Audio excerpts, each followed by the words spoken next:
Yeah.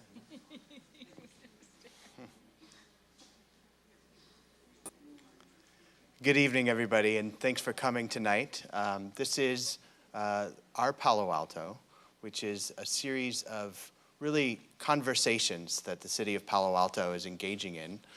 Tonight's topic is about housing affordability, and it just so happens to coincide with the update of our housing element. My name is Tom Fehrenbach. I work in the city manager's office, and tonight I'm going to play the role of the facilitator for the meeting tonight. I'd like to introduce a few of the staff and other folks in the audience tonight. And then we have a really great program for you. We have two very interesting speakers for you. Some really brief presentations. And then really tonight is really meant to be a dialogue. So we're hoping to hear from many of you, hoping that you'll help share some of your stories about some of the challenges of housing affordability. And we're also hoping maybe we can talk about some of the solutions that a small city like ours can manage in this very difficult and challenging regional issue. So tonight with us, we have the Director of Planning and Community Environment, Hillary Gittleman. We also have Tim Wong, who's our housing expert and senior planner. I think I saw one of our council members, Greg Schmid, in the back there. Claudia Keith is our Chief Communications Officer for the city. Am I missing anyone? No one else from city staff, but I would like to point out Marissa Riley in the back here, who's going to be helping us take some artistic notes that will help us, collect our thoughts, but also have that record for the future. Just want to also point out that we're recording via video, and these videos will be available on the city's website for our Palo Alto, which is going up very shortly. So with that, I'd like to take a moment to introduce our speakers, and then we'll kick it over for their presentations. To my right is Benna Chang. She's with the Silicon Valley Leadership Group. She is the Senior Transportation Director at the Leadership Group, and she joined it in 2004. At SVLG, Benna has worked on a wide variety of housing and transportation policy issues. She has organized educational tours of developments and communities that showcase livable, transit-accessible neighborhoods. In 2008, Benna played a key role on the campaign to pass Santa Clara County Measure B, which provides operating funds for the BART to Silicon Valley project. Recently, Benna worked to attract All Nippon Airways to start a San Jose to Tokyo flight in 2013.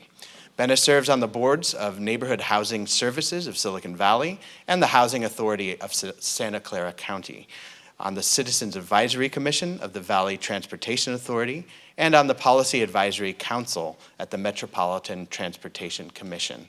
She earned a BA in English with a minor in astronomy from Wellesley College. Ladies and gentlemen, please welcome Benna. Thank you all very much. So first, I wanted to thank the City of Palo Alto for inviting me to come out today. It's really an honor. And I recognize several faces in the audience from the Monday afternoon talk. So I apologize, but this is exactly the same presentation. So if you have any additional comments or questions, feel free to let me know. But as Tom mentioned, my name is Benna, and I work for the Silicon Valley Leadership Group. And for those of you who aren't familiar with the Leadership Group, we are a nonprofit public policy trade association, and we represent more than 380 companies here in Silicon Valley. All the big companies that you can think of, like HP and Intel and Google and Facebook, are our members. And we work on their behalf on various public policy issues. So this organization was founded in the late 70s by David Packard of Hewlett-Packard, and it was really his goal at the time to get his fellow CEOs involved in some of the public policy challenges here in the Valley. So we have a famous quote by him up here about how their jobs as CEOs is not to cheer and jeer from the sidelines, but really to get in the game and move the ball forward. So that's very much a part of the ethos of the Leadership Group, as we try to get our member companies more actively involved in some of these public policy challenges. And since we were founded in the 70s, housing has always been a key challenge for the leadership group. And why is that? So every year we survey our CEOs and ask them what are some of the top business challenges for them. And housing every year is the #1 vote getter. So this year it was 72% of our CEOs said the housing costs for employees were the top business challenge for them. And you might notice that it's higher than some of your traditional business topics like business taxes, business regulations, and even higher than traffic congestion, which is something that we all experience on a day-to-day basis as well. So this is really a key issue for our companies. And they let us know that it's really hard for them to recruit and retain the world-class workforce that they need to work in their companies when the housing prices here are so high. So just some basic stats for you. Silicon Valley, as you all know, is an innovation center. And since we've been coming out of the Great Recession, we've had really robust job growth in the Valley. And you guys have all seen this. But one of the stats is in 2012, the Valley added 42,000 jobs here. And of course, a lot of the venture capital in the US is still spent and generated here in Silicon Valley. But at the same time, there's a shortage of homes. And this is really a regional problem. But in Santa Clara County, the housing growth in the same time period was about 7,500 homes. This is compared again to 42,000 jobs. So you can see there's quite an imbalance between the number of jobs that we're adding to Silicon Valley versus the number of homes that we're adding. And this has a direct impact on the price of homes. It's really a supply and demand issue. When you don't have a lot of homes out there in the supply, then the prices are very expensive. And so in Santa Clara County, the median single-family home price is $1.05 million, and the average rent is just over $2,000. This makes it for a very challenging environment. And from the business perspective, when our CEOs are trying to recruit people from other parts of the country, they're comparing the future potential employees are comparing the housing prices from other places to what it is in Silicon Valley. So Austin and Seattle are two tech centers in the US. And you can see how there's a huge price difference between buying a home in Austin and Seattle versus in Santa Clara County. And this problem is even more acute in Palo Alto, where the median single-family house price is $1.8 million.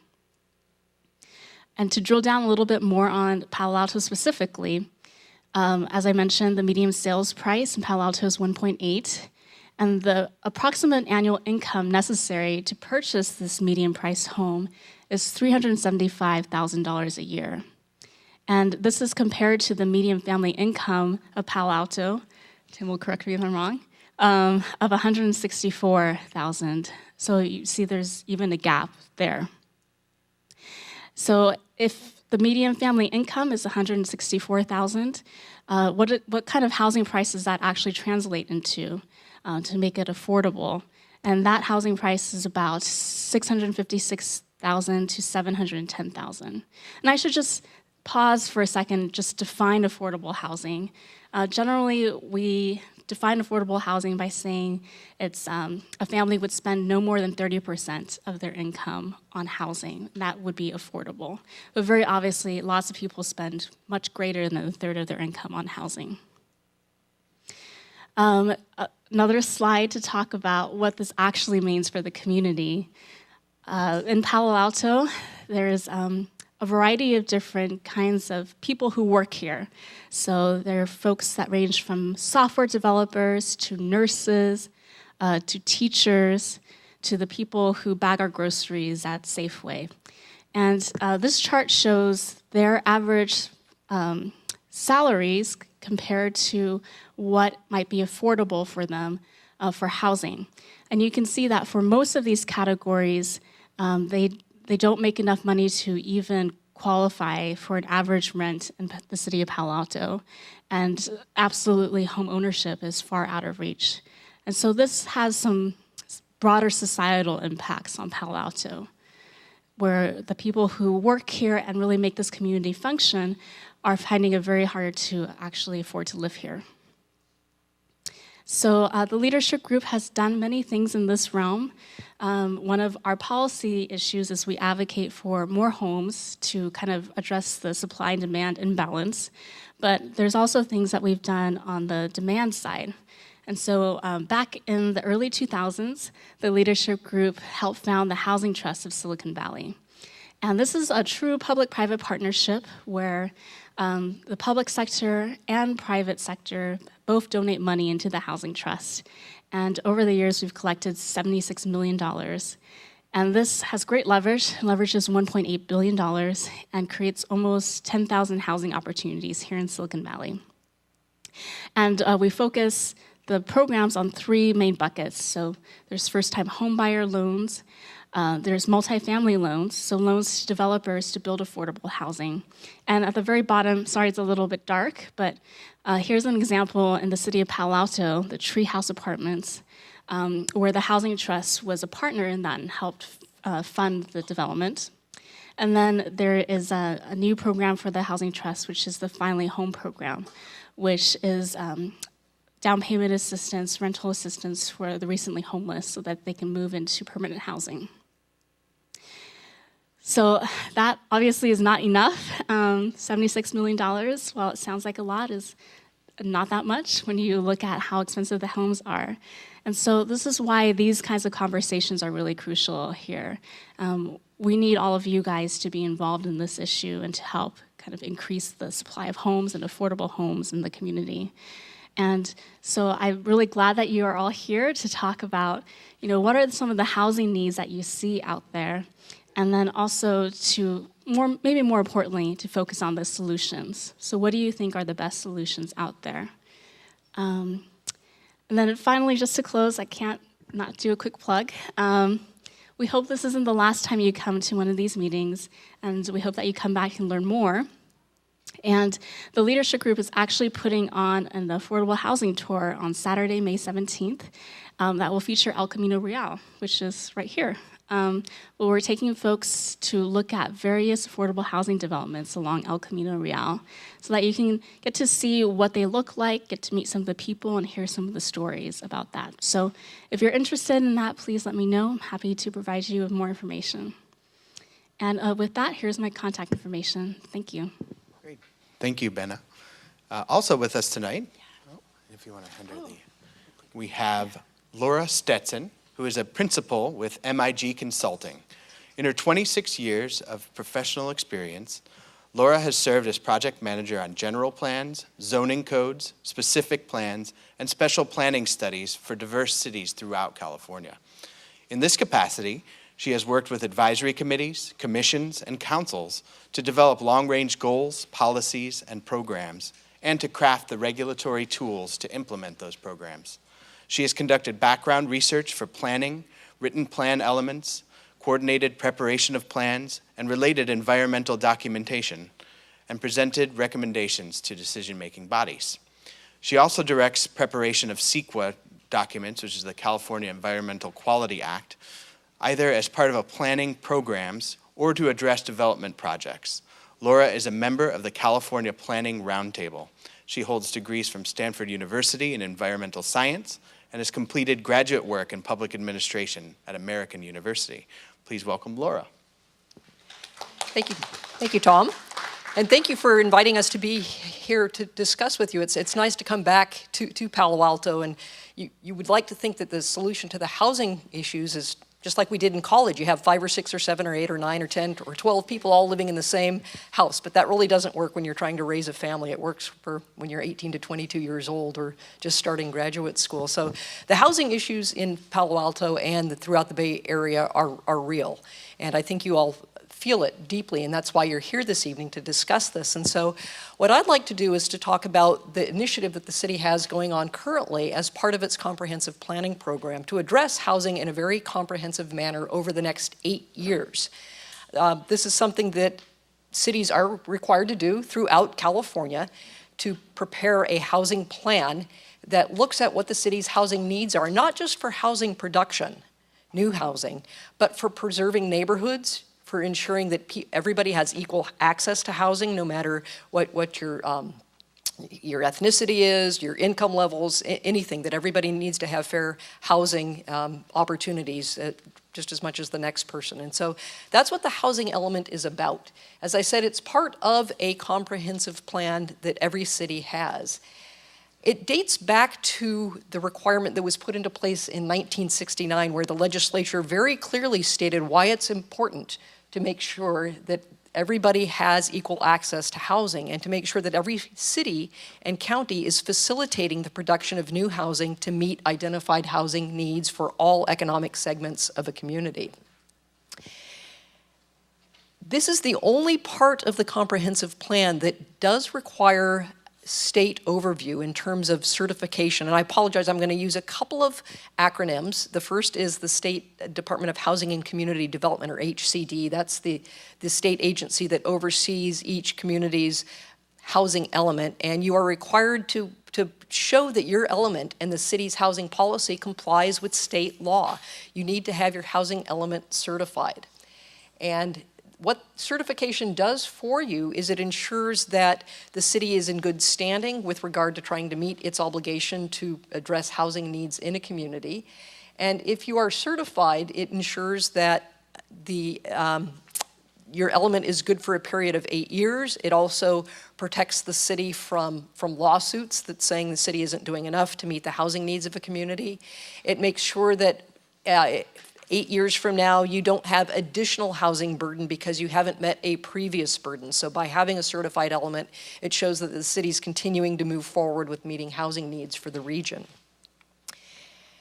The housing element, the crux of it is the housing plan that talks about what are the actions that Palo Alto is going to take to meet its identified housing need. But before you have those actions in place, you need to understand what the community's housing needs are.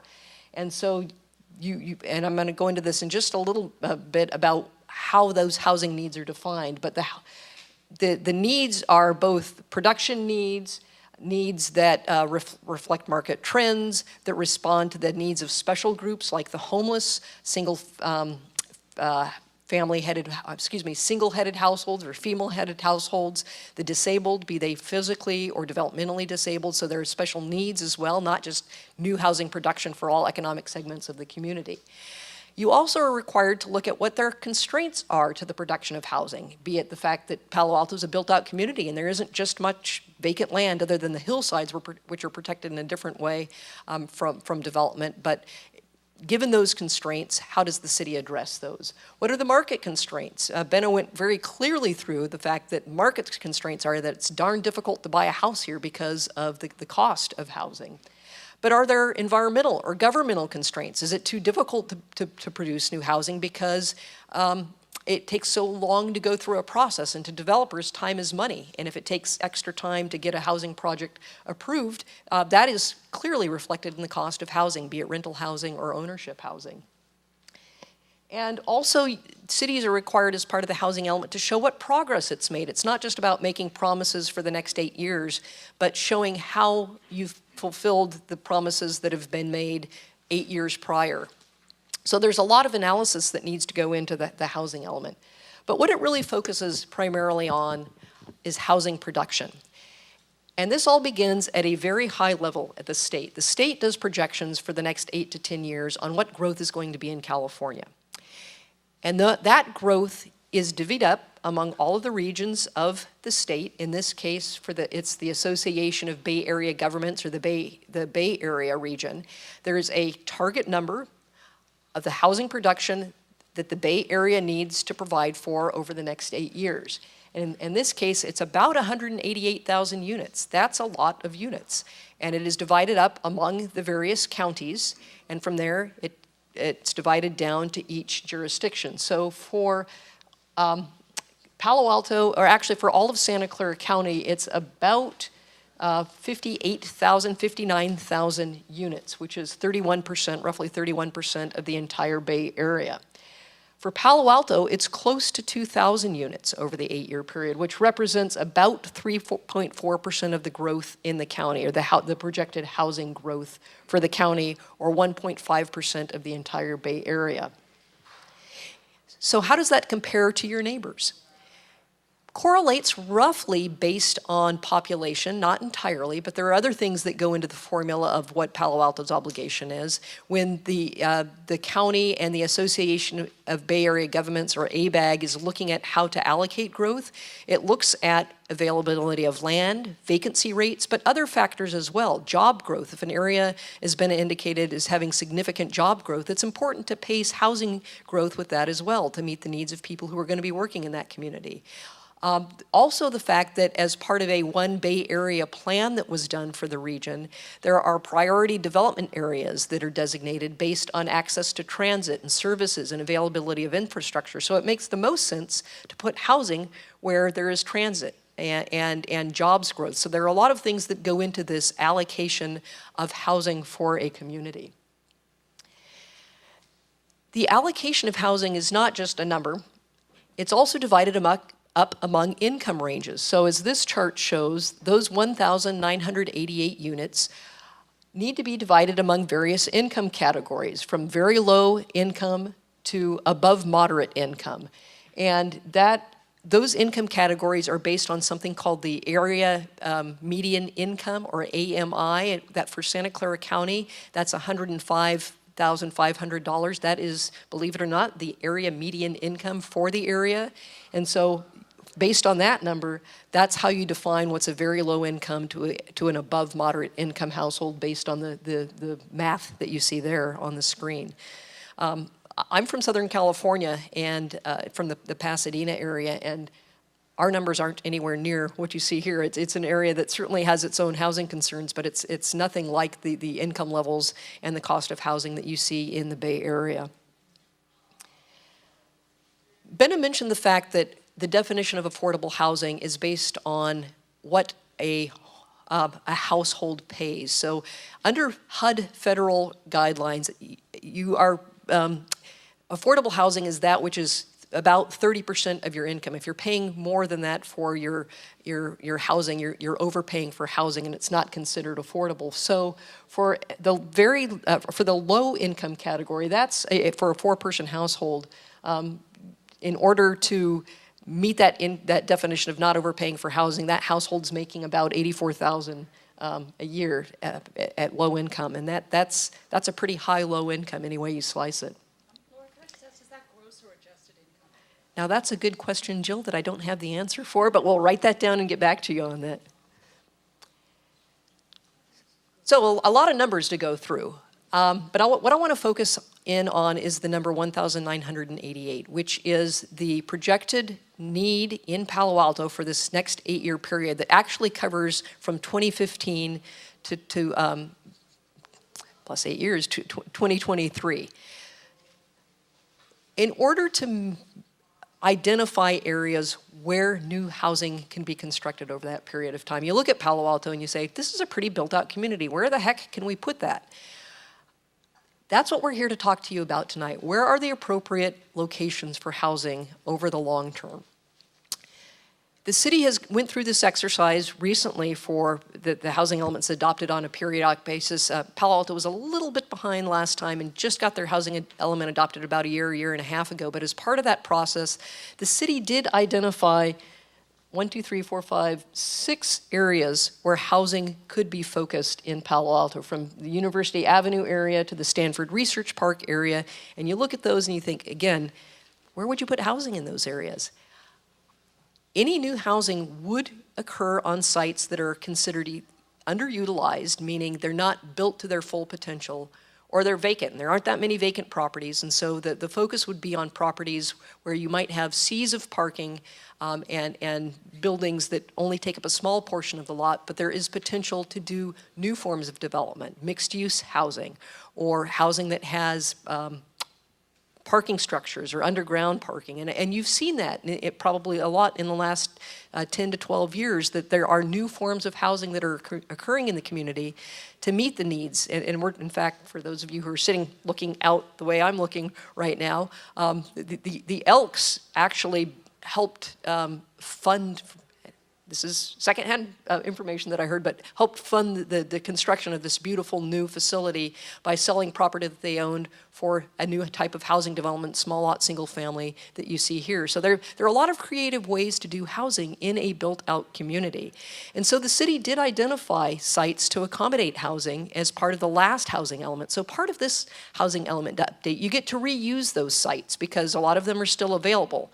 Some of those sites were built on, so essentially there is a need because you can reuse those sites.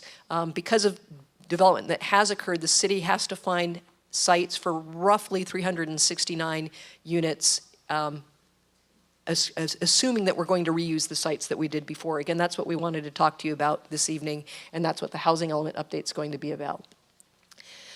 I touched on this at the beginning of the presentation about why it's important to have a certified housing element. I think priority one is because it clearly demonstrates the city's commitment to meet the housing needs of the community. It puts programs, actions in place for your policymakers to use when they're doing their annual budgeting process or when they're making development decisions. So to have a certified element, it clearly sets forth what the city's policy is, but not just the policies, but the actions the city plans to take, your city leaders, to meet the housing needs of the community. Second reason is, or a couple of other reasons, is because this is really one of the most frequently litigated parts of a city's comprehensive plan. And if you do not have a housing element that passes muster, there is the potential for all development to stop in the community. There have been a couple of court cases where the courts have said, you don't have a legally adequate long-range plan because your housing element doesn't meet state law. So if you don't have a comprehensive plan that meets state law, you shouldn't be approving development. And there have been cases where until there has been a settlement agreement or a city has actually gotten its housing house in order, that no building permits for anything has been issued. And Tom's, you're still in economic development. Doesn't that give you shivers? As economic development person in the city, that's a pretty heavy burden to bear if a city doesn't have a certified housing element. Also the fact that if you don't have a certified element, the next time it comes around to update your housing element, you have to meet the needs of what was identified previously as well as new. So it's important to get it done this time, which is why the city did do it last time and looks forward to having a certified element this time. What the city is doing as part of this update is using the recently adopted element as a base, but looking forward to fine-tuning it and asking the community where else do we need to focus housing policy to meet the housing needs? What are those needs, both in terms of new construction as well as preservation and rehabilitation of existing units, because you have some affordable housing in the community and it's important to maintain that stock as you move forward.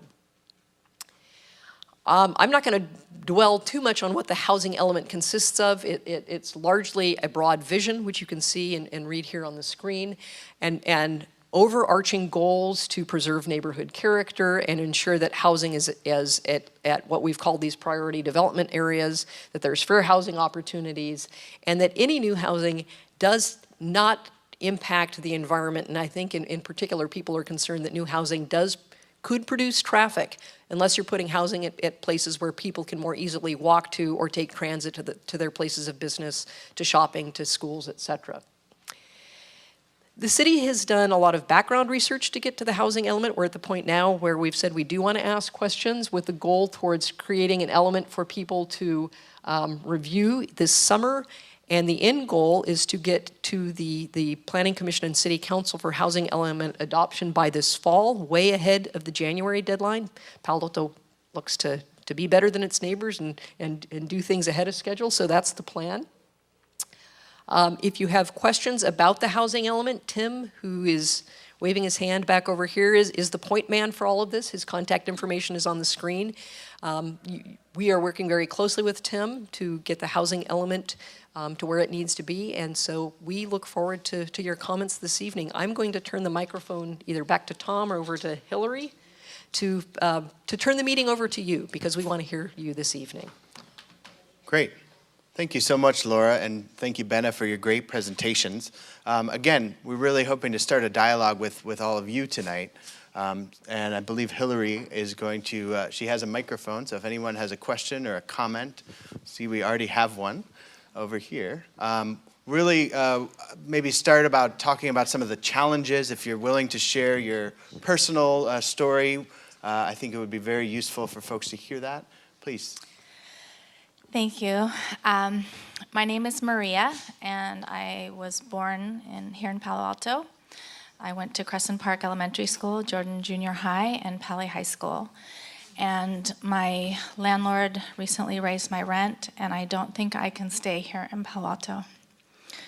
I have a daughter in second grade at Juan Abriones School.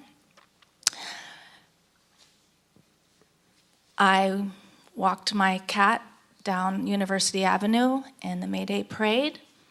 I belong to Troop 210 at the Girl Scout House at Rinconada Park. I took tennis lessons there. I volunteered at the Junior Museum. I did makeup at the Children's Theater. I played soccer for Jordan and Pali. I worked summers teaching swimming at the YMCA. I worked when I was 13. My first job was at Swenson's. I later worked at Baskin & Robbins, Compadres, and the Chamber of Commerce. I am currently a counselor in an inner city school in San Jose, where I've been working for 20 years. My husband is a waiter, and we can no longer afford to live here. When I hear dialogue about affordable housing in Palo Alto, it's about helping the poor. I am just over that 120 AMI, and there is nothing for us in Palo Alto. But I can't afford my rent anymore. I cannot compete with the income levels that are here. I work with the poor. I advocate for them every day. I come from a long line of helpers of the poor and infirm. And I see a lot of excess, a lot of enabling. And I'm not here to dog the poor. I work with them, I'm committed to helping them, that's my passion. But I see a lot of programs for people who don't need it. Thank you. And I'm just gonna finish with, you asked for some solutions. We need rent control, and we need houses to go into the BMR purchase program in Palo Alto. They have not put houses into that program since 2008. And with all the development that's gone on in Palo Alto, their policy is that 15% of units go to that program.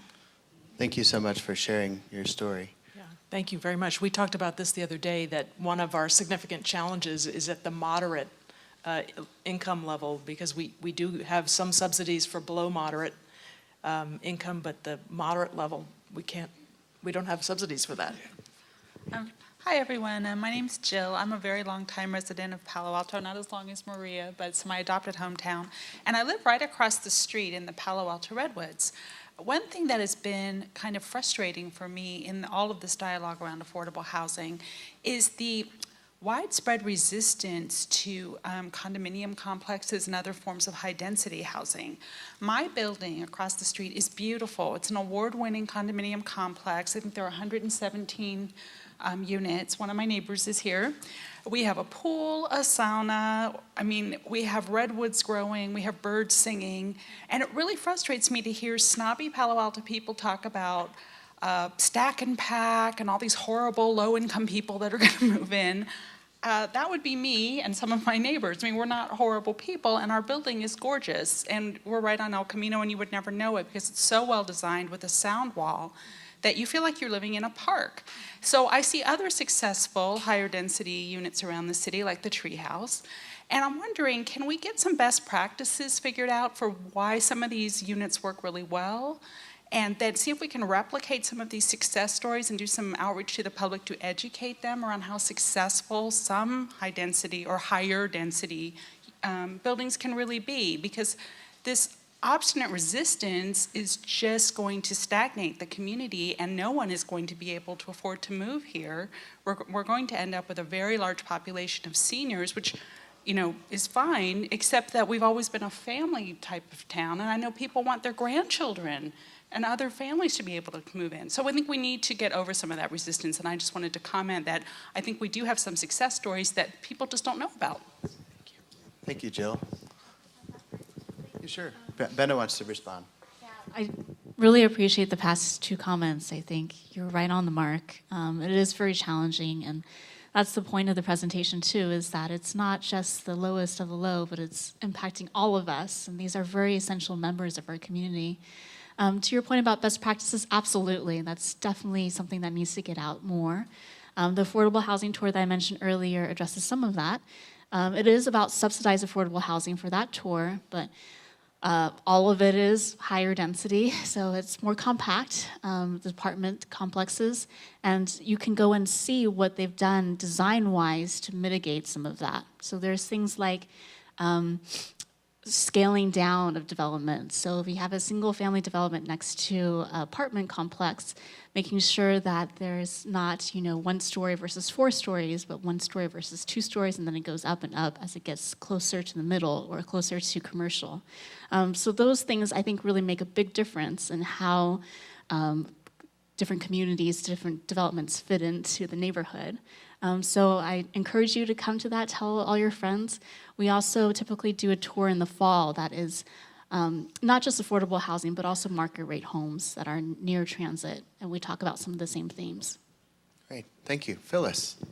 So I'm Phyllis, and I think in your presentation you missed one thing, and that is that the city is not going to be building all those units. The city is supposed to make it possible for the policies and the zoning to allow those units to be built and not put in rules and regulations that would make it impossible to do. Thank you for clarifying that. Thank you. I love that we're sort of blending the challenges with the solutions. One of the challenges is we can't just go in and do it. There's no one person who's going to solve this problem or one organization. So Linda, go ahead. Thank you.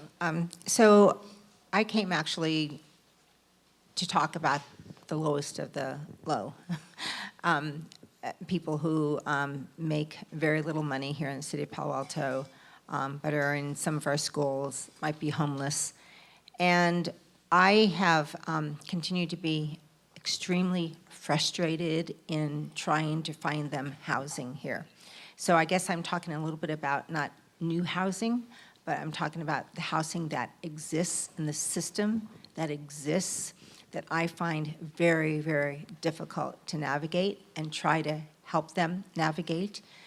So for instance, getting on the lists that are like 2, 3, 4, 5 years long here in the city of Palo Alto, making phone calls and having to make out applications for maybe the 10 places that are available, and each individual application has to be made out to each individual manager. Some you hear back from, some you don't. Why have we not moved up on the list at all? So I'm here because I am really frustrated with the system. I think that it needs to be a more, and I'm trying not to criticize the city because I think the city's intentions are good, but somehow it seems to me that it needs to be reorganized into how we deal with the system that we even have now. Even the Opportunity Center, that's still, I'm trying to figure out how to navigate that. And there's a different manager here and a different person here to talk to. So, I think that we need to look at what we have as well, try to refine the process.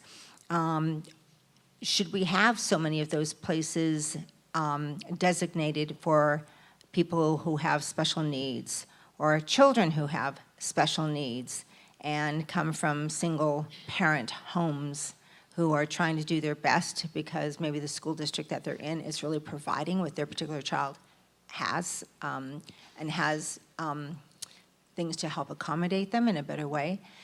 So, I'd be happy to, work on a different committee, even looking at reorganizing what there already is. I used to be on the Human Relations Commission, and so I certainly wouldn't mind working with the city to reorganize or to have clearer guidelines on really how to work, because I find it so frustrating that you have to have all these applications with every different single dwelling. Thank you, Linda. Thank you. Thank you. So significant challenges accessing even existing services and housing. Hi, my name is Judith, and I live in Old Palo Alto, and I'm seeing a trend. I really want to have the kind of mixed community where we have people at all income levels and that we're sort of this richer community. And the trend that I see, like down the block from us, and I think this is one of the problems of using averages and means. So one person who is skewing that number huge bought up 6 lots, tore them all the houses down, and is building a giant house in the middle of this thing where he's got hedges and things to sort of make a fence around it. And another thing I'm seeing in our neighborhood is beautiful old houses are being torn down, and horrible, ugly, disgusting giant boxes are being put up. We have bus tours of people coming from other countries to look at our community as a place to buy vacation homes that they are going to buy at some inflated kind of way. And I just think that what we're going to lose is the character of what makes Palo Alto interesting. Because, if you want to have a house with, a huge park around you, go to Atherton, go to Woodside. There are places in the area where that is the character and what the place feels like. And I think it's really going to be a loss for Palo Alto if we go in that direction instead of making this so that there are layers of affordable housing. And I love what you were talking about good design can make a small space be really wonderful. And I think anything we can do as a community to validate and say, look, it's really actually better to have 1,000 square feet that's well designed than 8,000 square feet that's horrible. And I think that, that aesthetic needs to be part of the equation as well, so that we have a richly textured community that's good to live in, that's fun. Thank you very much. I have a question over here. Well, I thought I had a solution, but I'm afraid not really. Part of I was thinking about seniors, working seniors, and in particular, women's needs as they age for their affordable housing, assuming that it's psychologically healthier to have stability and remain in your hometown, if not in your own home. And it saddens me that we have lost the option to have the 60 or so senior housing units developed at the Maybell site, and that what's happening is, it's governed by greed. A developer who wants to make money is going to build single-family homes for those few who can afford to buy those 40 homes, and there goes our rich, diverse character. I want to say also that the solution really has to be higher density, and it needs to be attractive. And you think about it, Paris isn't so bad, and there's a lot of attractive high density in the 5e arrondissement. You can just see El Camino Real becoming the Champs-Élysées, right? Except for the setbacks weren't broad enough. But you get my point. I mean, we've got to sell the community on this, and well, good luck. Thank you. We have a... Hi, my name is Yvonne, and one thing that I thought about when she mentioned the Opportunity Center, I was homeless, and the visions of some of these programs aren't, it seemed that I moved in there when it was first built, and it was to give people Social Security, health, and you're only supposed to stay there for 2 years. And unfortunately, the vision is lost because most of those residents are still there being non-productive, and, you know, they have their Social Security checks and their back pay, and that's where I was stuck. I had retired and then had a breakdown. So these programs are here. It's just that now I live at the tree house. I was living on Alma, and the rent was pretty high, but I could afford it. But this is affordable for me too. But they need to be consistent with the vision. And if you're not being productive and trying to build yourself up and to get on your feet to go to the next level, this is how those programs can work. So, you know, they might want to look at some of their programs. Thank you for that perspective. We have another commenter. Hi, thanks. My name is Tim McCormick. I live here in Palo Alto, and I actually live in an inexpensive rental unit that is a converted one-car garage. And basically, I'm continuing to live in Palo Alto only because of that unit, and my 90-year-old landlady has been remaining in her home because she's renting out this unit. And so that kind of colors my perspective on this. But I wanted to say, first of all, I really believe that we need a much broader discussion and ongoing conversation and city policy that is wider than the housing element. Because the housing element is a very specific set of issues and laws. It does not actually require that any units be built. It may induce it, but it doesn't require it. And it also, I think, frames the discussion around certain very specific things about, for instance, income levels. And I don't think that equates to a city housing policy or affordability policy. I think there are many other issues. And for example, to me, something that's important is the environmental impact of a city that has such a huge number of jobs that it doesn't house the workers for. We are generating an enormous volume of environmental impact by not having local housing for those people. And we now have a chief sustainability officer who's tasked with dealing with those things, but that's not part of this discussion. I think it should be. But you know, rather than harp on what we're not doing, from my point of view as a designer and in various fields and with some background in architecture, what I'd really like to see is flipping this and looking at how there's an opportunity not just to, you know, maybe draggingly meet state requirements, but actually to be a global leader in innovative social innovation and housing innovation. I mean, we have Stanford Design School in town. We have the headquarters of IDEO, the most famous design firm in the world, in town. You know, we have this incredible richness of knowledge. We should be thinking about how to be a beacon for the world on innovation in housing. And I think we could be if we can unlock this. And just a few directions that I would point to that I'm working on. I'm interested in adaptive reuse of buildings. I'm interested in non-permanent building to make use of small, unutilized lots, possibly that are going to be developed.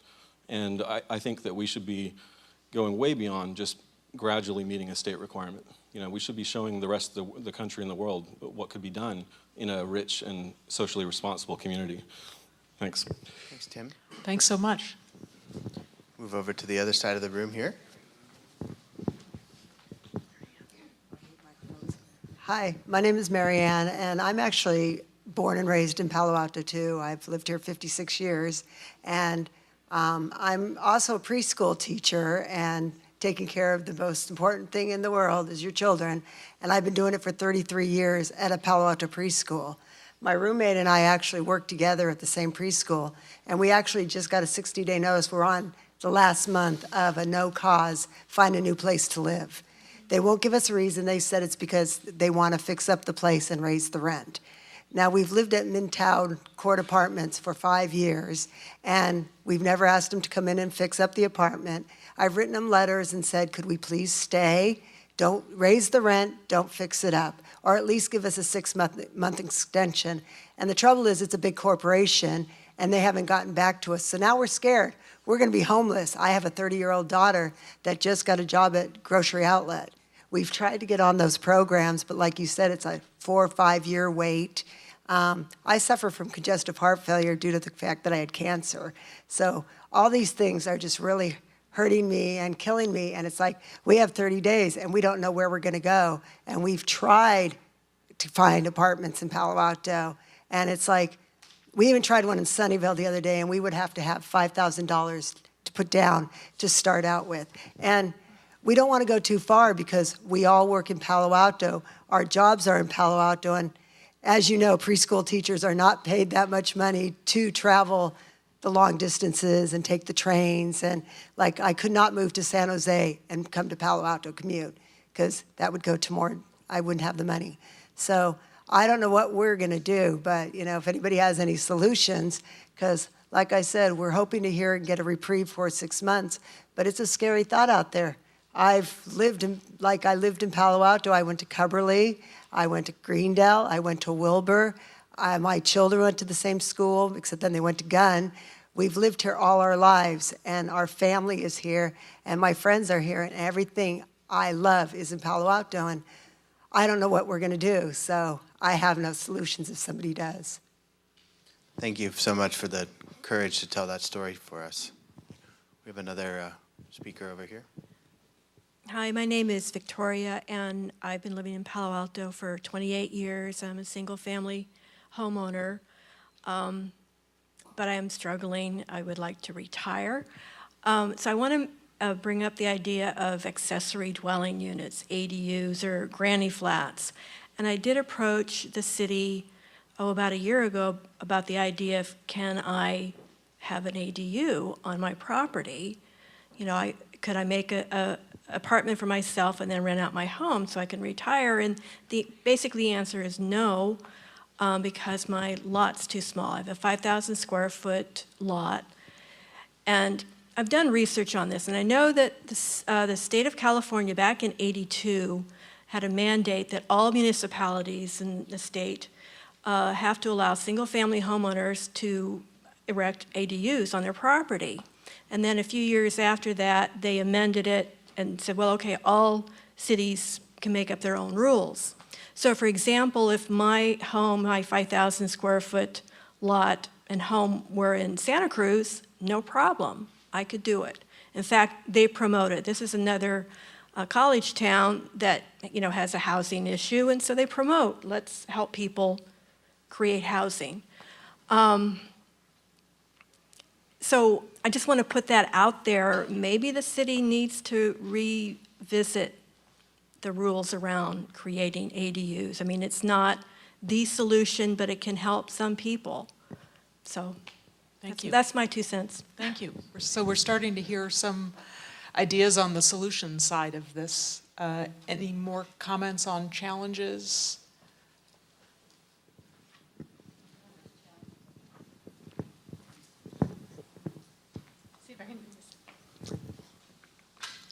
My name is Melody. I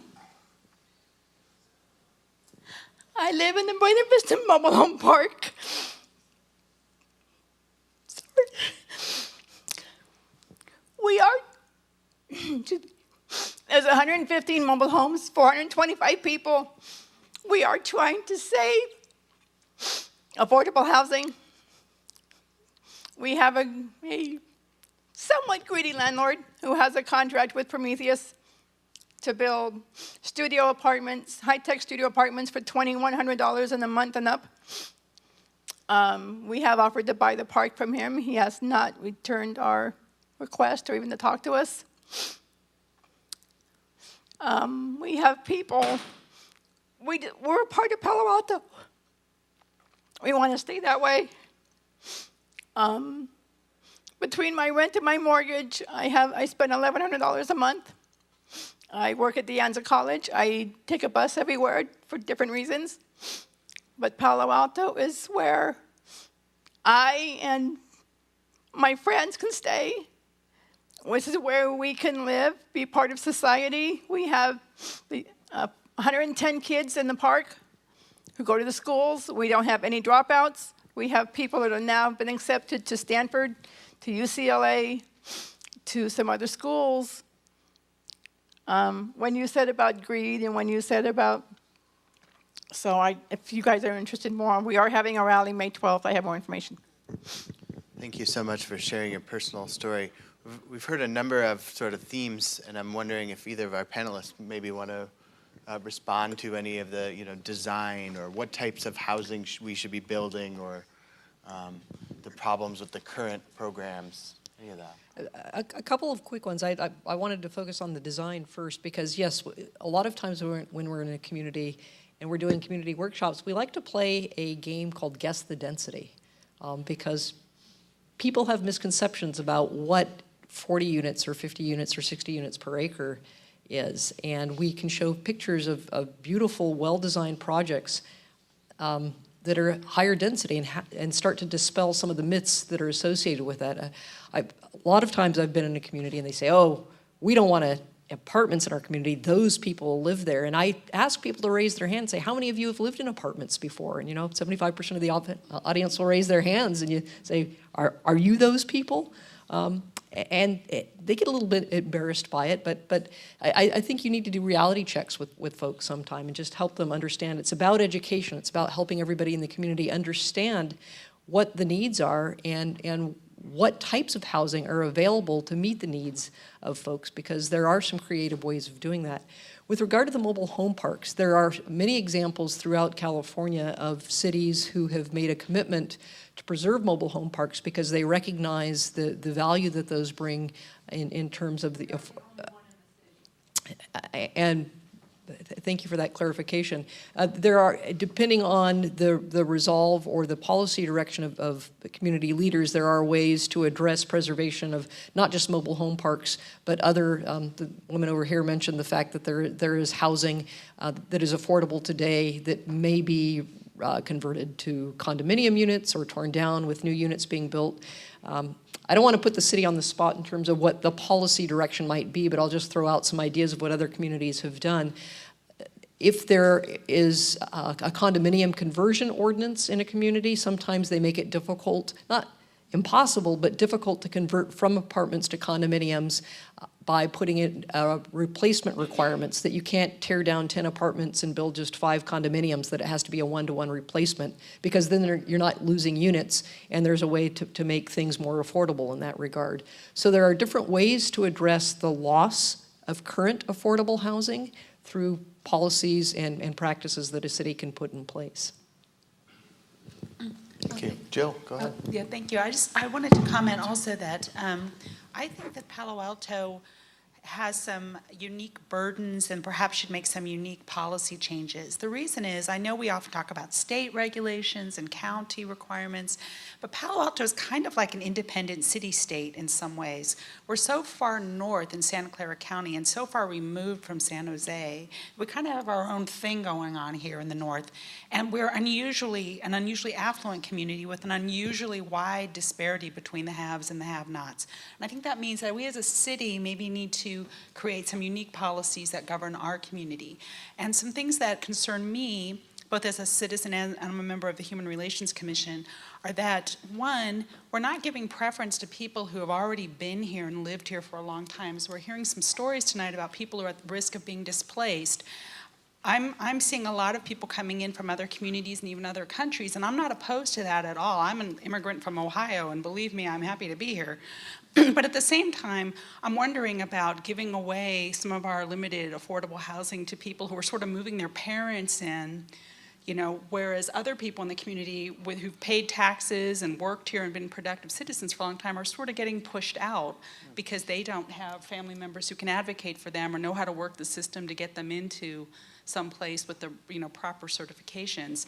And two, as far as seniors go, I'm really, really concerned that there's no preference, again, for people who are unhoused and currently here. There's a woman who's on the waiting list for Lytton Gardens who's homeless, but she's, got a number and has to wait her turn, even though she has nowhere to live and is already a resident of Palo Alto. So someone who's not from Palo Alto and has a home can get in before her.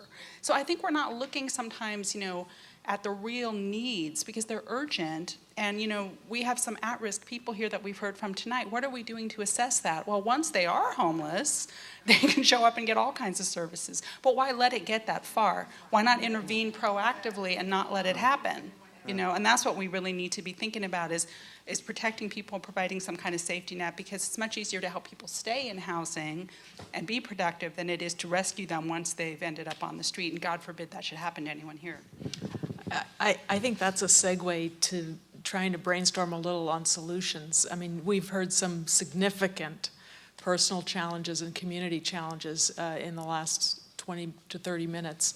What about some ideas about things we could be doing as a community to address those challenges?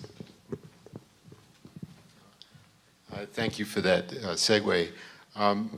One idea that we should be thinking about is the possibility of creating 38 acres of buildable land that's transit-oriented.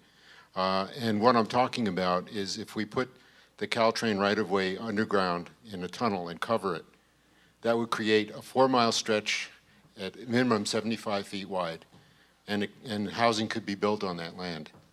At current Palo Alto prices, that land would be worth $750 million. And I think if we're thinking out of the box, this would be a great affordable housing site. It would get the Caltrain noise and traffic congestion off the table. No more horn noise, no more train noise. And the Caltrain would now be able to run through town without any gate downtime, and they could set their schedule however they wanted. Thank you. I think we have another hand up in the back there. What are some other solutions?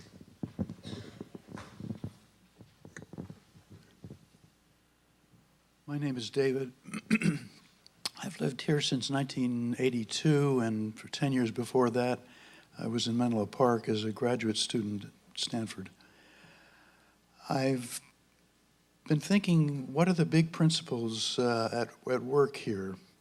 We have a marketplace for housing where high amounts of money allows people to do elaborate things. Low amounts of money, you can't do much in the market, but through special state mandates, sometimes you can get lucky and have capacity facilities provided that you wouldn't in the marketplace. In a way, it's a question of how do we limit the number of houses and people who live here. Well, how shall they be rationed? This is a classical economics question. I think we currently do it by having zoning that requires such elaborate places that you can't build cheap housing, and therefore people below a certain level would be cut off and homeless under our rules. And to some extent, the housing solutions are obscured. The devil's in the details, as they say. The Universal Building Code is a private document that you can't get for free, but you have to abide by its rules in order to build housing. And so any creativity I might have, I have this high wall of details that I may screw up on and run into the city zoning restrictions. What to do about it? I'm a believer that in the long run we need to bring people closer together, more like the city of New York, where people are stacked, high density per square unit on the ground.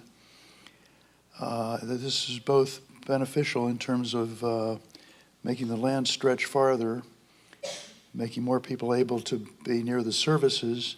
It's also ecologically better that if we pull into the people and have some open places where animals can move, they have a chance of reproducing and meeting the rest of their kind and avoiding the balkanization, the cutting up into small territories that currently is making some species go extinct.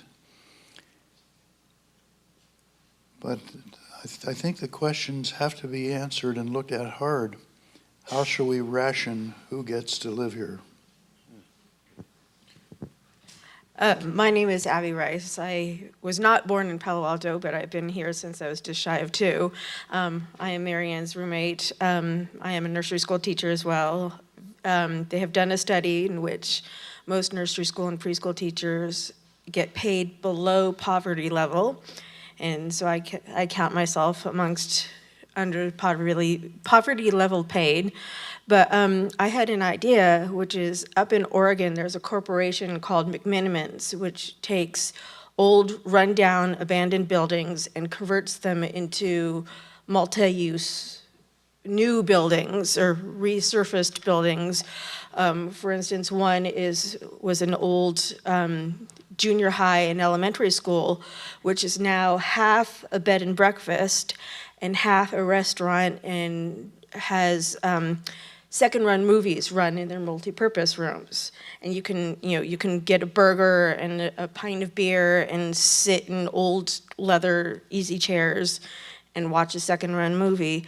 And I know I've driven by dozens and dozens of old abandoned buildings, just even in the Palo Alto area, that I know could be converted into small apartment complexes or homes for those who are in need. And I count myself as one of those people who are in need, because in 30 days, I might be out.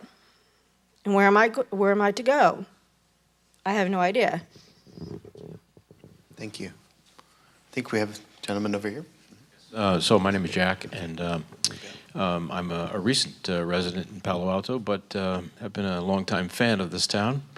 And I just want to say that while I was living in Bellingham, Washington, which is a delightful little seaside community with lots of outdoor amenities, the people up there were talking about what to do about the influx of population as well. So this was from 99 through 2005. And there were a lot of community discussions, and they came up with a couple of really interesting ideas. One was that what the town people really wanted was a green space that was stretched through the town that would provide complete access for wildlife. And the other thing that they were very in favor of was what was called infill.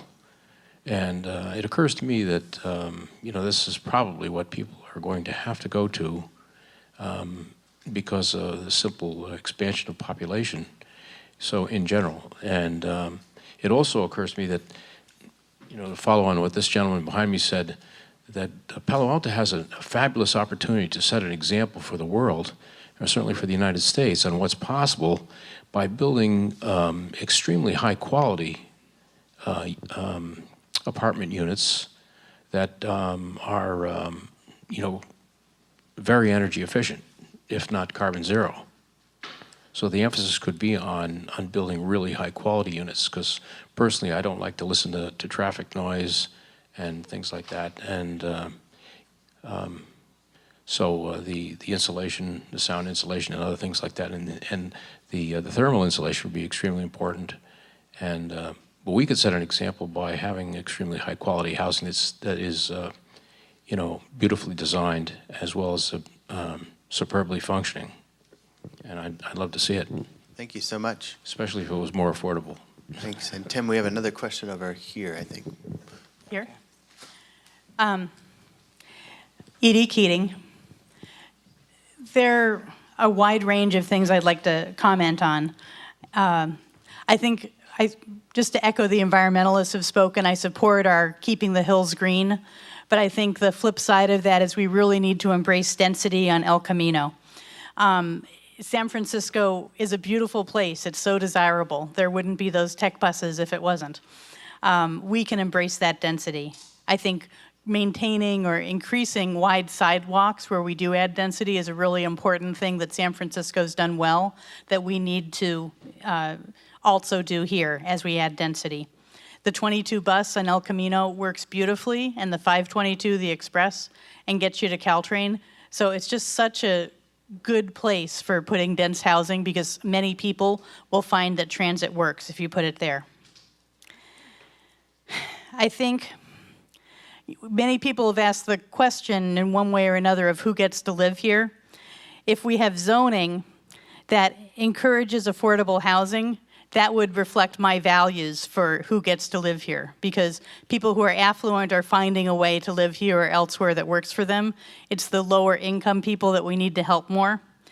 And I believe there are zonings, if we had the political will, that we could embrace that would say you get a little bit of density, not one that'll make you much money if you build market rate housing or mixed use.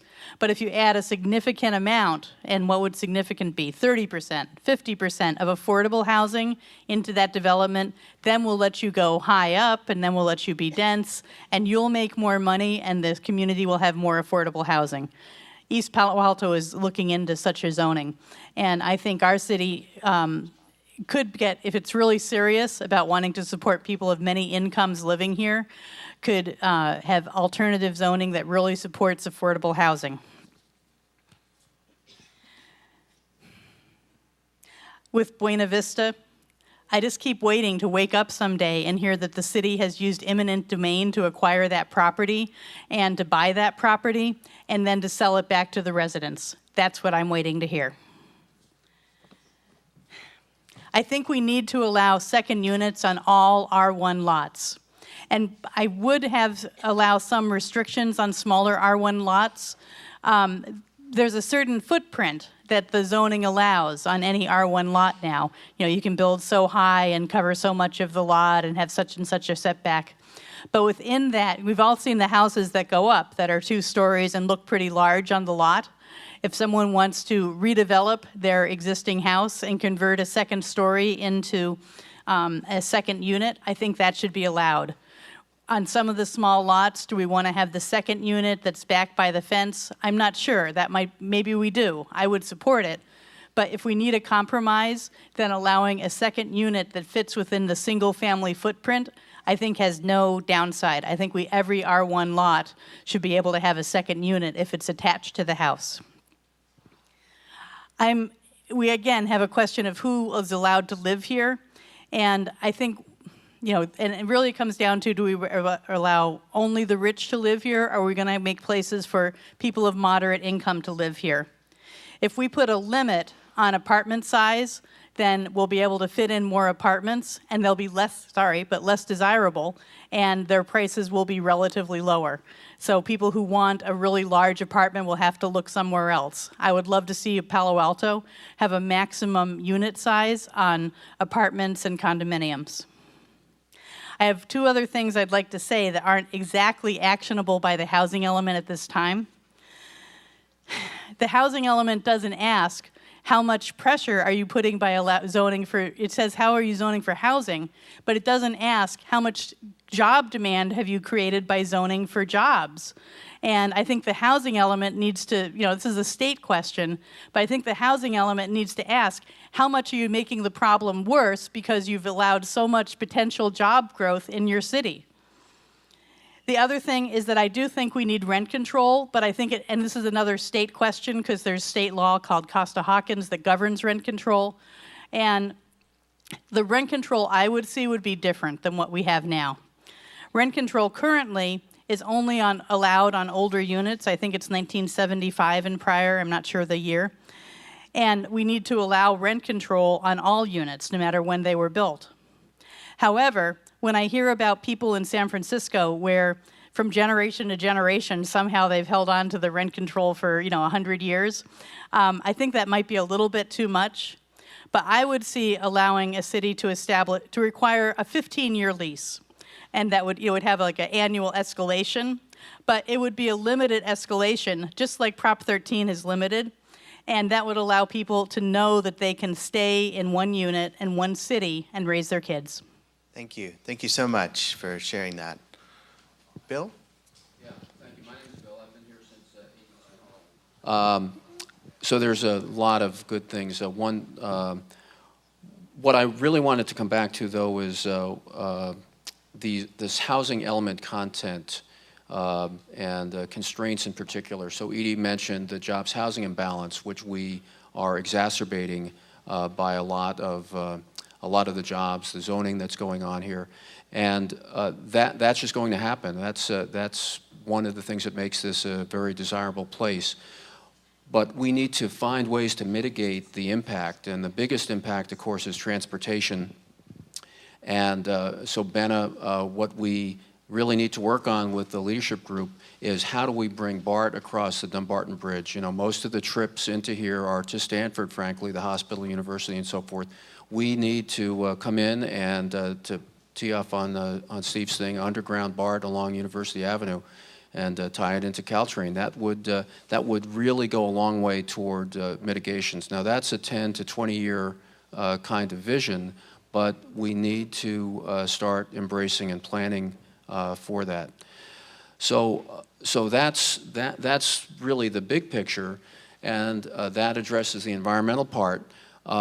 I've heard some things about governmental concerns, really zoning, and so one element of zoning that concerns me is on the city council and staff's kind of a round heels approach to zoning, where we seem to have variances granted for so-called public benefit, and yet the people who need housing in this room aren't getting any of that public benefit. So if there's a public benefit, it needs to be a real public benefit, and not this fake stuff that allows people to bypass the zoning. Along the same lines, it would be useful in this presentation if the staff could take the GIS and show us how many housing units under existing zoning could be fit into this town, and give us an idea of what this looks like 10, 20 years out, of what zoning changes we need to do to meet these projections. And not just, because I can tell you what's going to happen is that this plan will get passed, and then all of a sudden people will say, oh, well, we need to change the zoning.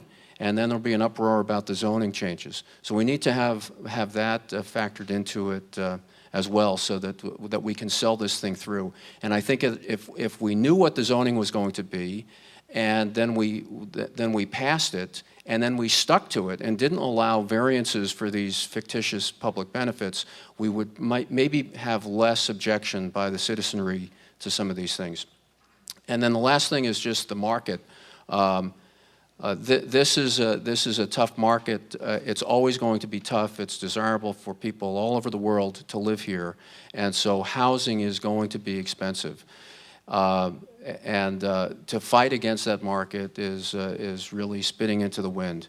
So we need to figure out what we're going to do to make the market work for us. And in some cases, it may be the city council is going to have some policy having to do with long-term residents, having to do with the public servants that live here. I'm a member of the Elks. The Elks traditionally has been the firefighters, the police officers, the teachers that live in the community. They're the ones that coach soccer and baseball and football. That's who we need to keep in this town, and they can't afford to live here anymore. So what are we going to do about that? Well, there will need to be a policy. Maybe it's a rent control, maybe it's a subsidy, but we can't just keep kicking this down the street. Thanks.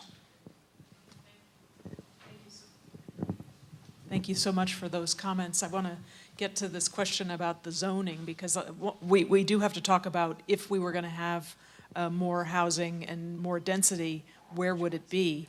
We do have some zoning for denser housing along El Camino, in the California Avenue area, in the downtown area, but I'd like to get this group's feeling on where should that housing go ultimately. Hi, my name is Don Anderson. I live in the neighborhood. I walked here. I think I'm almost dizzied by the numbers of really interesting sort of systemic ideas that have been floated that sound very exciting. I'm not going to talk about them. I'm going to talk about a very concrete crisis, which is the Buena Vista Trailer Park. And there are more than 400 people there who are the people who are janitors in our school system, make sandwiches at the delis,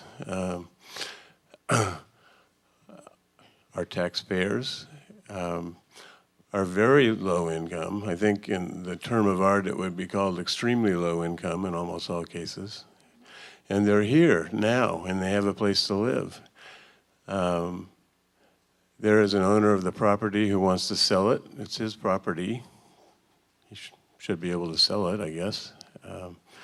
There's a big developer that wants to buy it and build more of the same, and the developer has his or her rights.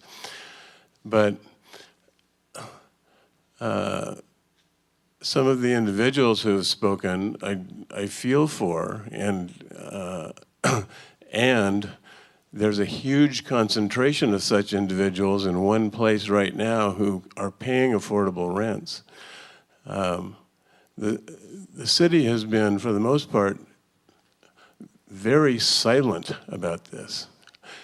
And when you ask about it, you hear about the process and about the lawyers, and sometimes about owners' property rights. I think part of being a politician sometimes is saying to hell with the lawyers and to hell with the politics, and standing up and saying, here's what's right, and let's get the people who are the principals, the person who wants to sell and the person who wants to buy and the people who are living there all together, and figure out a way not to have this ridiculous outcome that we seem to be headed toward happen. It's just crazy. And this is a city council which at other times has done that around much crazier issues than preserving the place to live for people who work in this community. So I think it's time for someone who has been elected here to stand up and do something about this. Thanks. Thanks for that perspective. I really would, go ahead. Maybe I can just speak to that for a minute. We can't really get into a debate about it this evening, and I know these are very, very, very tough issues, but the City Council is constrained at this point because they will be hearing presumably an appeal of a decision by a hearing officer on the Buena Vista project. So if they weighed in at this point, they would be precluded from participating in that process. And I know that's a frustration, but that's sort of where we are at this moment in time on that issue. Other questions?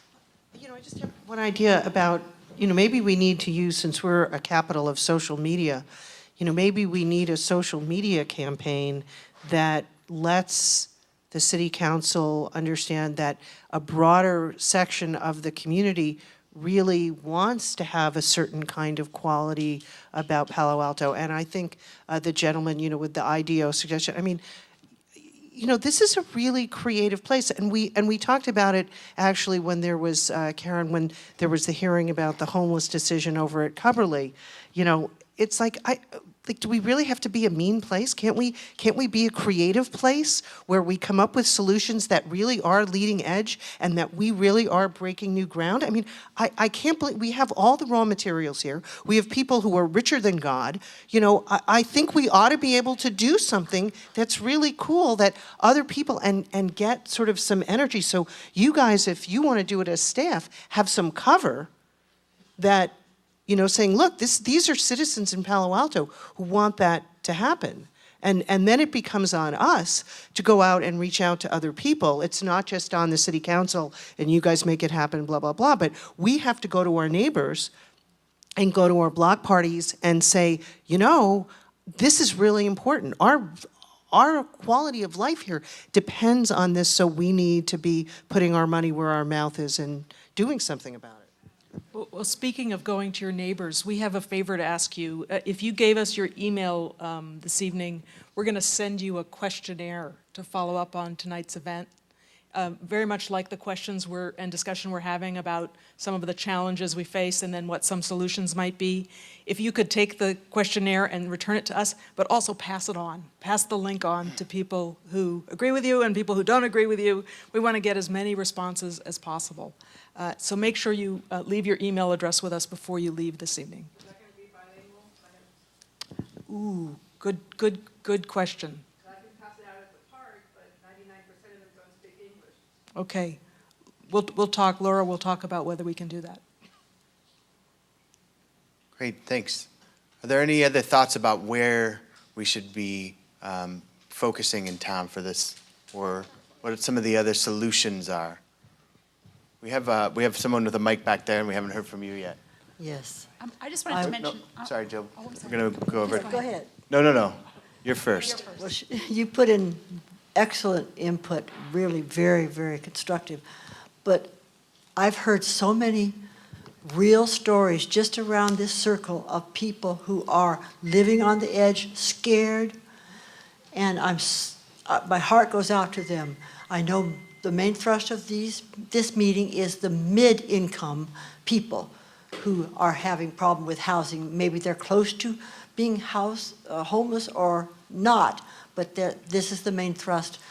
And yet the persona non grata, that's myself, and this lady here mentioned how renters or homeowners say those people when they're referring to renters.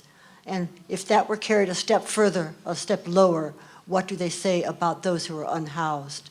And there aren't solutions. You think there are solutions, that you have to be destitute and on the street. There are not solutions. I've been homeless for over a year. My husband of 45 years passed away 2 months ago, age 85, kidney disease. We never did get into a home. We were in housing or wait lists and for over a year waiting. We never did get into one, and I'm still not in one. So there are no solutions that are adequate to help. It's said that, oh yes, there are. They're not. They're not solutions. They're just waiting and waiting. And I just wanted to mention that. Thank you so much for sharing that. Jill, go ahead. Thank you. I feel like I've talked a lot, but I have all these ideas. I'm an El Camino corridor dweller because I live right across the street.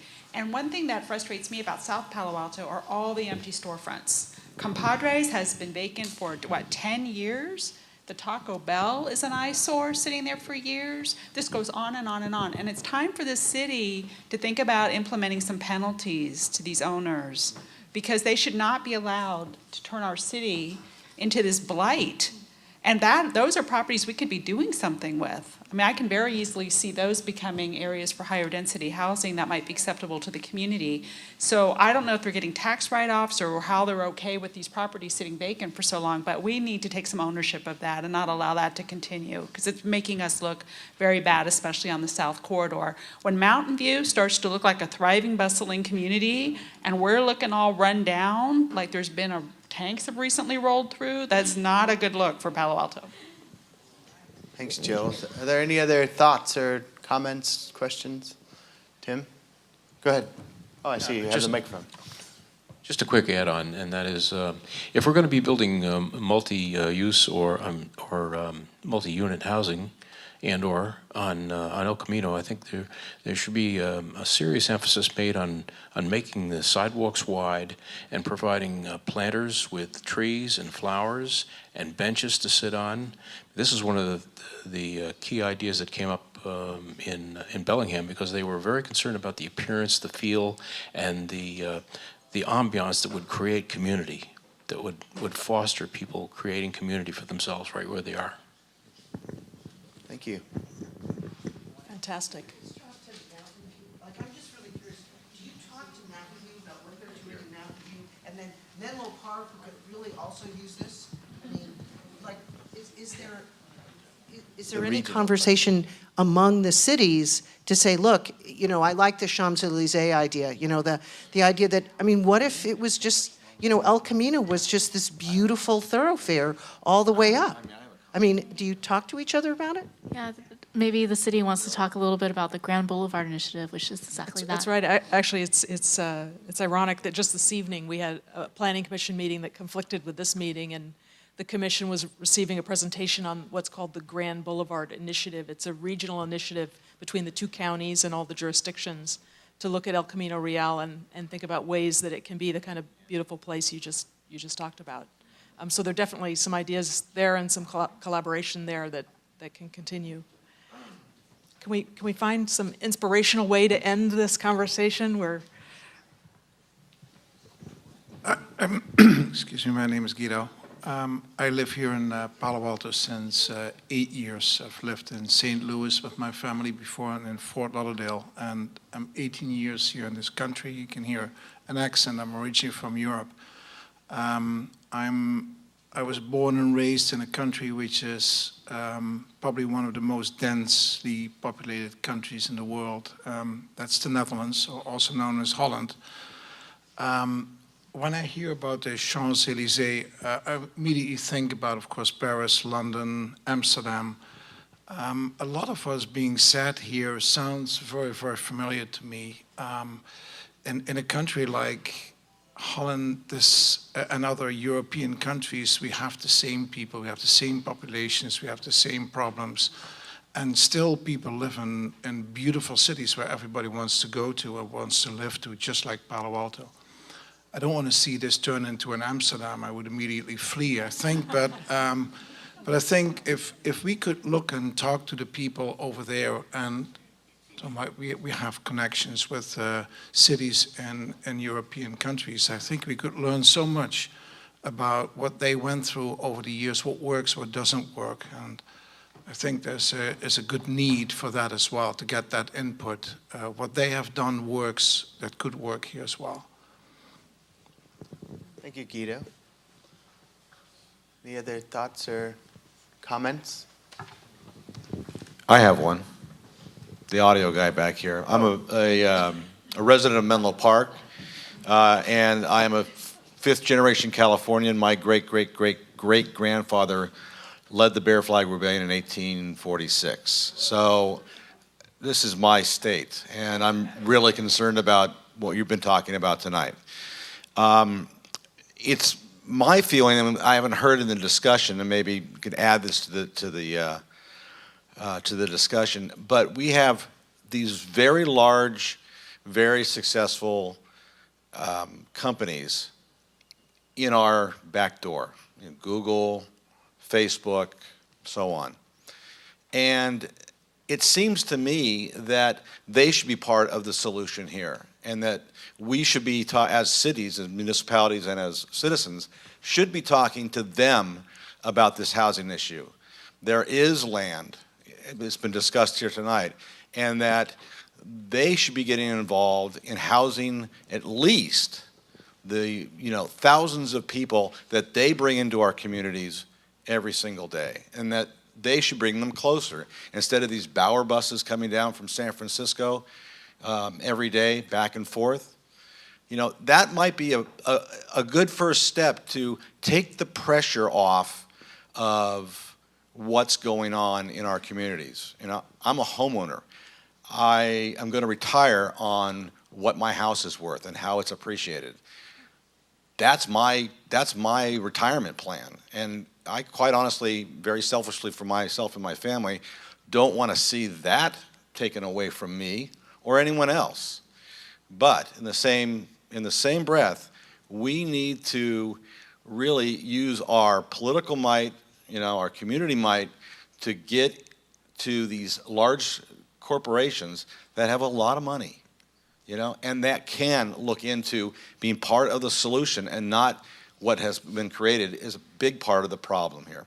So that's all I have to say, and sorry I took the bully pulpit with my own microphone back here.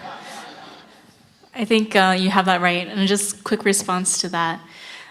So you're absolutely right. And a lot of companies have actually stepped forward to put their money where their mouth is on this issue. And one example that I'll just mention that addresses your kind of huge parking lot, huge office campus issue is Hitachi in San Jose actually consolidated their existing operations, into a smaller footprint and sold the remaining of the land to housing so that there are some homes that are really close to their jobs. Google's another example. They tried really hard in the city of Mountain View to get Mountain View to allow some housing in North Bayshore where they're located. Unfortunately, the city said no. But Google sees the value of that, and they really wanted it. They recognize, too, that the best solution is not to import people from San Francisco. It's very expensive to run those shuttles. Even though they're a better environmental alternative than driving alone, it's still very costly. But when jurisdictions say no to having housing next to jobs, then it's very, very hard. Kind of caught between a rock and a hard place. But I think absolutely the companies recognize that there's this issue and they want to address it in a helpful way. And finally, sorry, one more comment is on our housing tour, I forgot to mention that we're starting at Fair Oaks Plaza in Sunnyvale, which is a 100% affordable senior development right off of El Camino Real at El Camino and Fair Oaks. And that was a development that Google actually helped fund through investing in low-income housing tax credits. So that's another example of the private sector really stepping forward and putting some money to solve this particular issue. Thanks. So we've talked about the private sector. One other question I might have for folks, are there other organizations the city should be partnering with to help think about and solve some of these challenges? Are there any other thoughts on other? Go ahead. I'd suggest that rather than limit it to other organizations, you include entrepreneurial people. This area is loaded with creative minds that are building things mentally, but we don't know how to get it into the public discussion. Some of us wanted to get fiber to the home for high-speed telecommunication a decade ago. It appears that Google may be able to do it sometime soon because they have vastly larger resources. But we have telecommunication, and we're on the verge of having self-driving cars that will reduce the number of vehicles needed, at least if we create the right incentives, so that cars can platoon into groups. You can share rides with people knowing that everybody will be delivered safely to their destination. Things like that make for more efficient living when we're living more together. If there's a better way to integrate all the thinkers, both the engineers who are in companies and the ones who aren't, I think that's the one area where there's resources that are not being used. People are too ready to pour concrete to make bigger highways and too slow to coordinate using computerized power. Well, thank you for bringing that up, David, and I'm afraid we've reached the end of our time today. I'm sorry? Oh, I'm sorry. We have one more speaker, Val. Go for it. My name is Valerie, and I've lived in Palo Alto for a long time. Thank you for the program tonight. It was not what I expected, and it was really interesting. I think the question on the floor is how many units and where should they be? And I know that's important for the city, but for me the more important question is what's the framework that surrounds those numbers? And I'd like to think about first having an objective of how many parks, what kinds of schools, what kinds of small retail, or whatever it is, so that we know that those things are protected, and then the housing element works within that multi-layered city. But more importantly for me is I don't know if it's a moral framework or an ethical or a civic framework to say what is the character of our city. It might be innovative, it might be a lot of things, but one thing that I heard tonight that's really important to me is that we want to protect a diverse and a diverse population and a population that currently lives here. And I think we need to make a commitment to that. And then when we start to check the numbers, do we have the right numbers, we can also check that we're consistent with what our belief system is. Great. Thank you for that. And before I turn it over and allow our panelists to give some closing remarks, I just want to remind you that if you haven't signed your email address on the way out, if you would do that, so we can send you that questionnaire. And also if you would pass that on. Our Palo Alto effort is really about engaging the community's voices into this dialogue. And we do want to get out to as many folks in the community and hear these great ideas. We do want to pull these folks into the discussion so that we can ultimately, find some solutions to some really challenging problems facing the city. So, Laura or Benna, do you want to close us out? Do one quick minute. It's great to see folks come tonight and to come Monday, because that's how you really start the whole movement, is to show the passion about what you want your city to be and how it's reflected in not just the housing, but the rest. We've heard about the Champs-Élysées and how El Camino could be recreated. There are other parts of the city that have great potential as well. It's a wonderful place, and it's your place, and just having the public here this evening expressing concerns and ideas, some of the solutions, that's the way to move forward, and we look forward to everybody continuing to participate and making the housing element not just another document that is a policy document for the city, but it becomes an action document for the city. That's the purpose of it. Yeah, you said that really well, so not much to add. Just that, again, your voice is really important. It's important for you to come out to these meetings, come out to City Council and Planning Commission meetings. You would be surprised that sometimes there's not a lot of people there, and so to have your voice there at those meetings is really crucial. So thank you again. Great, thank you all. And I'd like a round of applause for all of you for showing up tonight and lending your voice. And please feel free to help yourself to the refreshments. And again, don't forget to sign up on our list. Thank you.